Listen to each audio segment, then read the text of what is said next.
So I've just had Nicole LaVoi on the podcast, having a really nice chat with her about everything. Starting off with a wiki page, I almost talked a little bit too much about that. But that's only because I'm really fascinated by academics who have a wiki page. But also some of her citations that she's got, because she's got a really high number of citations on 2 of her publications in the 400s. So I quizzed her about that as well.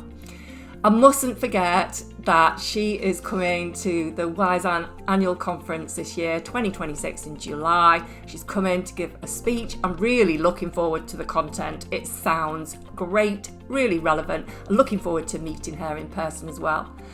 And also, she is the director of the Tucker Centre for Research on Women and Girls in Sport.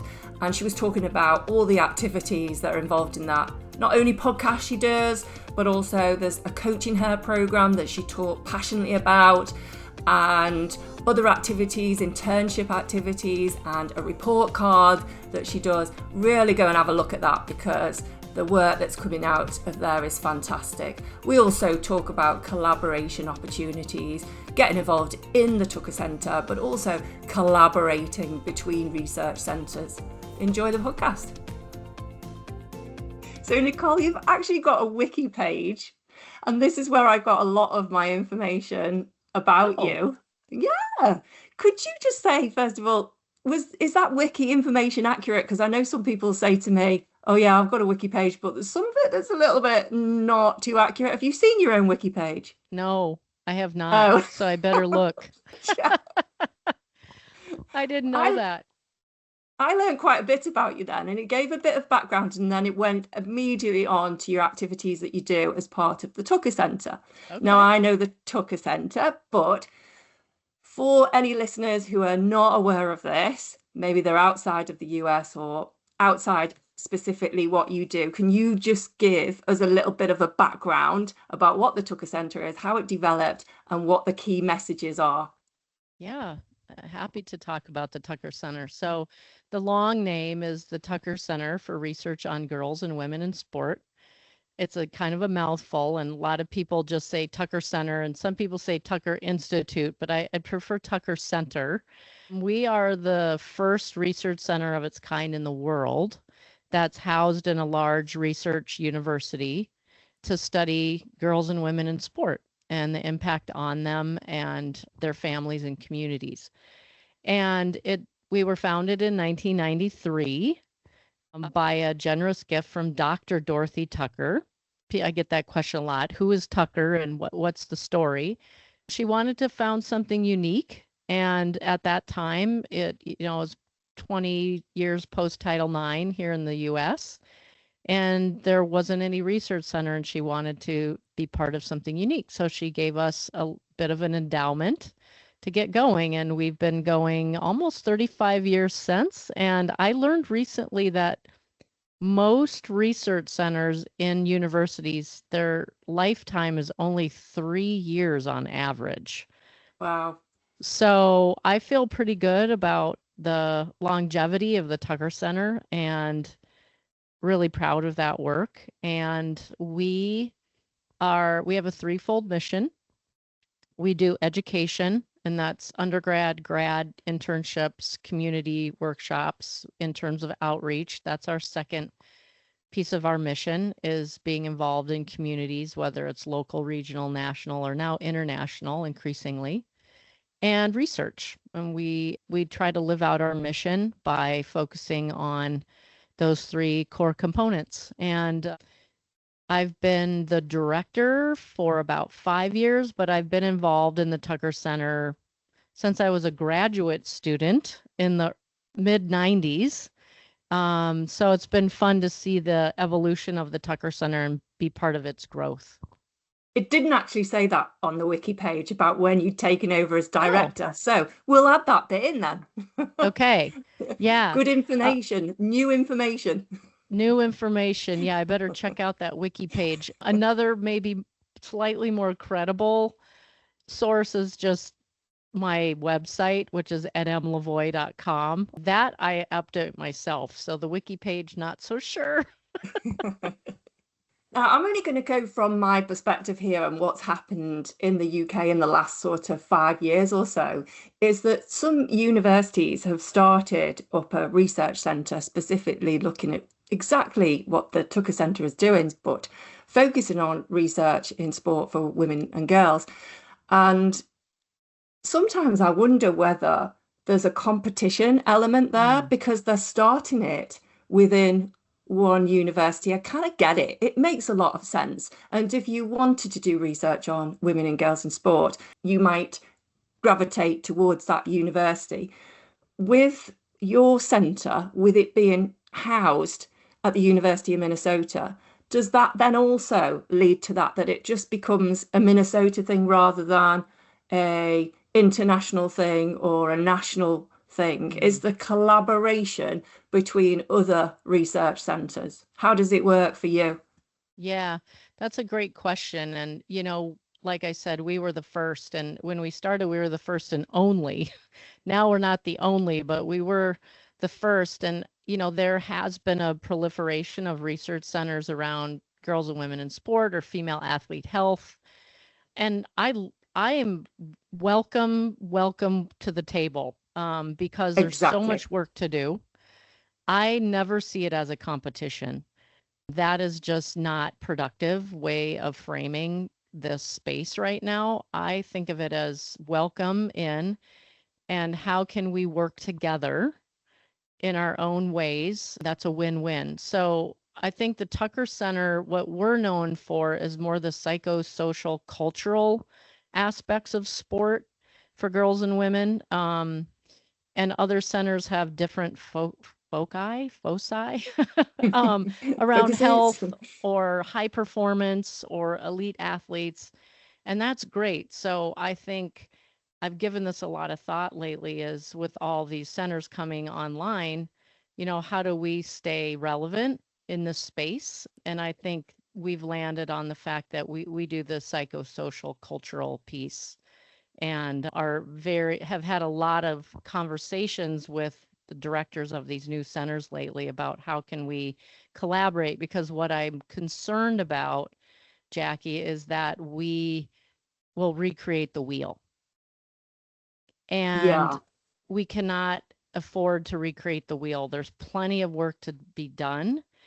And if everybody can just find their niche and do that really well and collaborate with other centers that do other things well, we're going to be a much better place. But I think that's sort of getting sorted out right now. Isn't that nice, though, that you can have a niche in something that 20 years ago was a specialism? Mm. It's nice to see that evolving in that way. Yeah, I agree. And I don't I've said this a lot, and I'll say it again publicly, is that most of these research centers are being run by women, very smart, passionate, accomplished women who run these research centers from different disciplines. And if we can all collaborate together, we are going to make real systems change. And there is really, just in my mind, there's no room for competition. It isn't like I'm going to step over you to make my center the best. If women keep doing that to each other, we're never going to get anywhere. And so I'm a little concerned that that will start happening, because there's a lot of money involved in the space right now. And people do get competitive, because most of us that run these centers on sport have been athletes. And so we're very competitive. But I really want to stress for anyone listening is that we have got to collaborate and support and lift one another up and stop seeing it as a zero sum. Absolutely, I couldn't agree more. So, beyond collaboration, is there any way an individual might get involved in the Tucker Centre in terms of the activities you do, perhaps with podcasts or with the symposium, or as is it a member, sorry, I can't, affiliated scholar? Is that a possibility if they are outside the university or even outside the US? Yeah, we have a great network of affiliated scholars that is by invitation only and really driven around collaborative projects.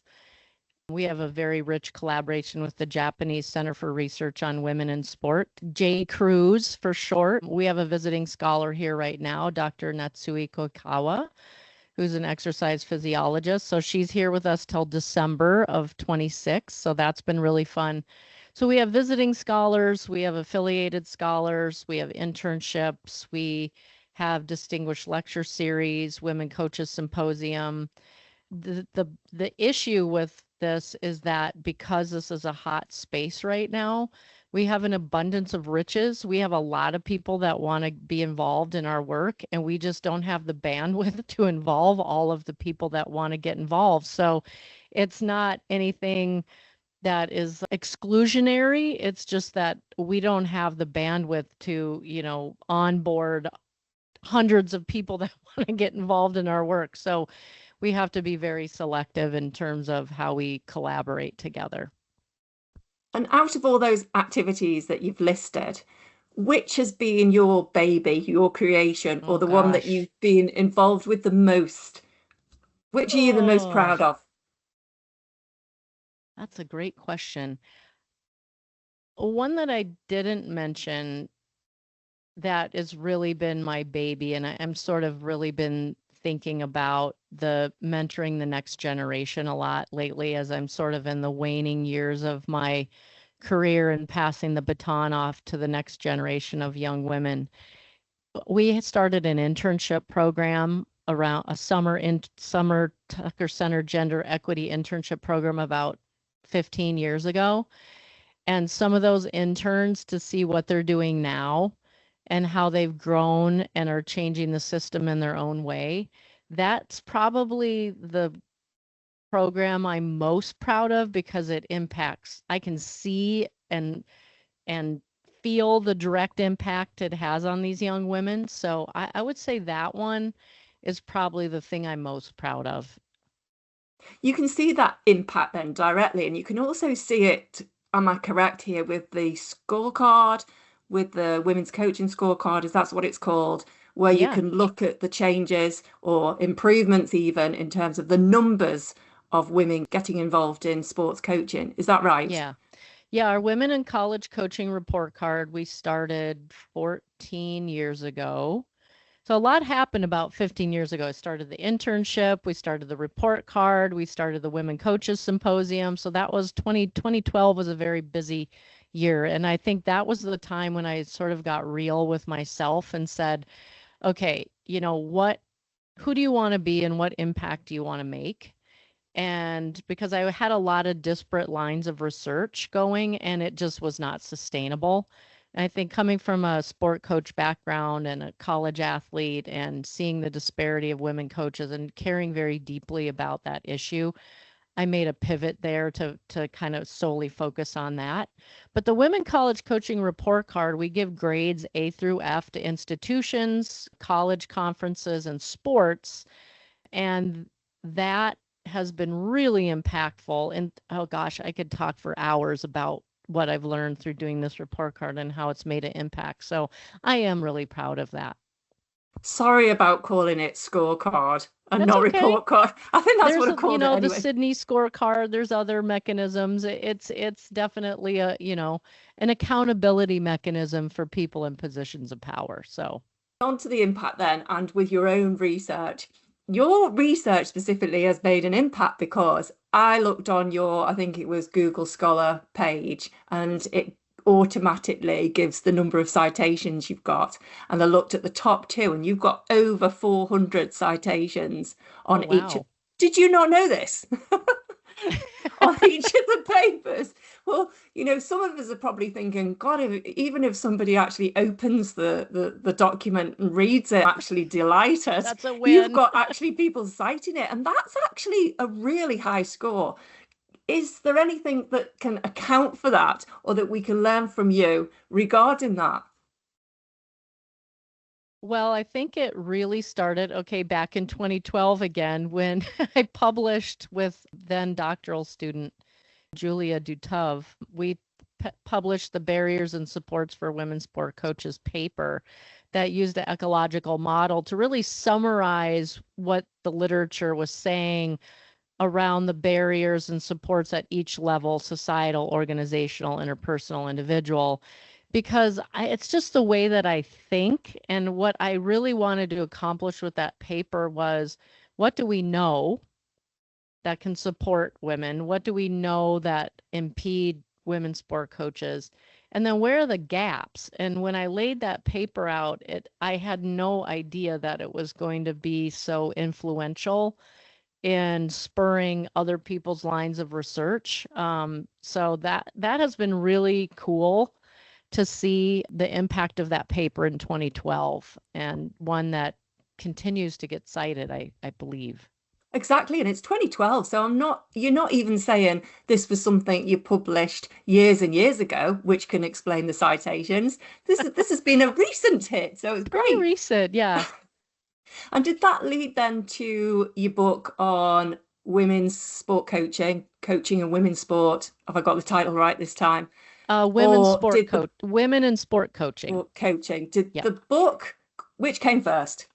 The paper came first, and the book was published in 2016 by Routledge, and they had, I think, seen the impact of the barriers and supports for women's sport coaching paper in the Sport Coaching Review, and contacted me to ask if I might want to write a book for their series. And I said yes. And so I recruited some of the top authors topically around that. And I wrote, the preamble, a couple chapters, co-collaborated in the conclusion. And I've thought about writing an update to that book, and, a 10 to 15-year update, but I don't think that's going to happen.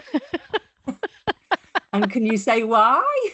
I just don't know if that's where my energy wants to go right Okay. now. I think there's so many people doing research in women's sport coaching now, and I think that work speaks for itself. And quite honestly, and maybe sadly, we know a lot more about the barriers for women in sport coaching, but they're not maybe different barriers.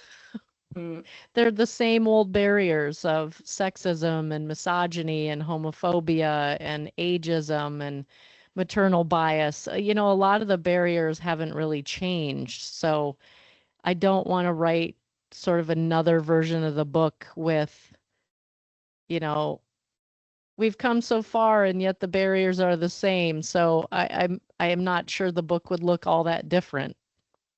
Do you know, as we were just talking then, I think I've actually even cited you, so I'm one of your Well, 400. thank you. Yeah, no problem.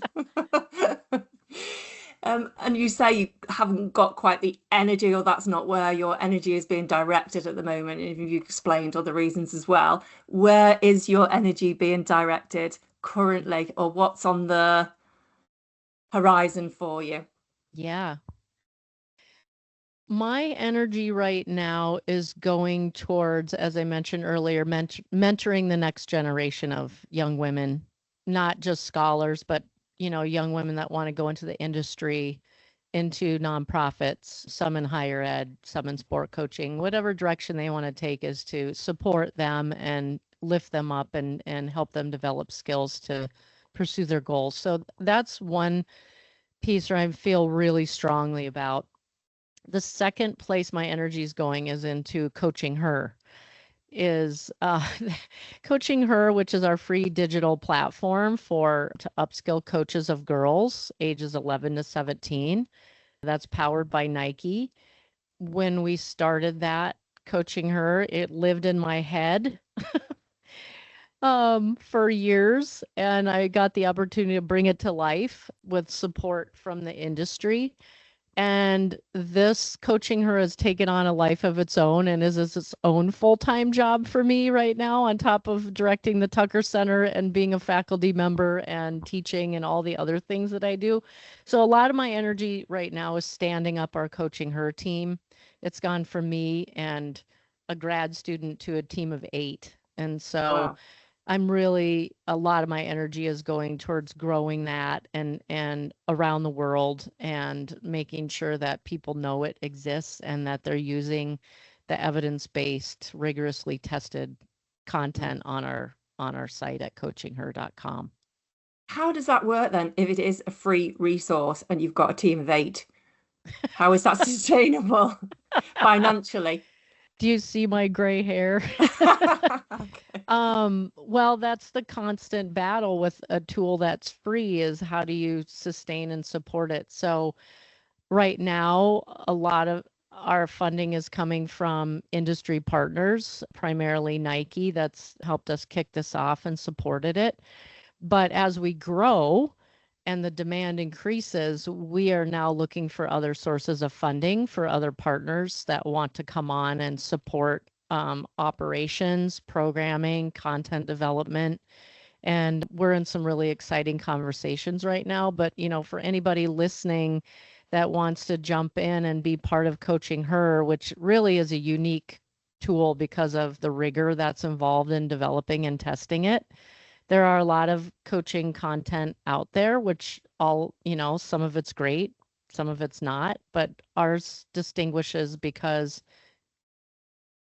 we tested it and it works. It changes coaches' beliefs around gender bias and body image and their ability to deal with it and support menstrual health. And so I think it's a really great opportunity for people that want to support this work to help sustain it and grow it. And is that being adopted by, I don't know what you would call them in the United States, but our equivalent would be national governing bodies Mhm. or UK coaching or something of that ilk, Yes. where you would have coaching courses and that would be a resource that was included as part of the coaching course. Has that happened in the States? Yeah, if you go to coachingher.com, we have an organizational champions page, which includes a lot of national governing bodies here in the US. From national governing bodies like the USTA or USA Hockey to, sort of national level groups to regional level groups to state level groups to down to local clubs. So it's really sort of this vertical hierarchy of impact that we're trying to infuse Coaching Her at every level. So we have organizational champions, and then we also have educational champions. So people like me that do coach development, coach education in universities or in NGBs can also sign on as an educational champion. And we have free curriculum that we've developed with each course that we have in Coaching Her that is ready made and available again for free. So we're really excited about that. These activities sound absolutely fantastic, but just in case everybody thinks that you are the legacy queen and that you are amazing and you're almost too good, if you could turn back the time and go back to when your career started, is there anything that you think you missed or that you could have done a little bit better at that time? Oh gosh. We don't want you to be too perfect, it's a Oh UK no, thing. that believe me, there's a couple things I for sure know in life, and one is that I am not perfect. I can assure everyone about that. What would I change? Mm, I try to live my life and my career in a place of no regrets. However, if I yeah. could turn back the clock, I might have focused on the women in sport coaching piece sooner, with Mm, more focus and intention. I Because it's been so impactful, I wish I might have made that pivot sooner. yeah. Good idea. So you're coming over to the UK I and am in July. you are going to be one of our keynote speakers at our annual WiSEAN Conference. Can you give us a little bit of an insight about what you're going to be talking about? But don't obviously say everything because then people won't come. That's So right. give us a little bit of, A teaser, if a you will. teaser. Yeah. Yeah.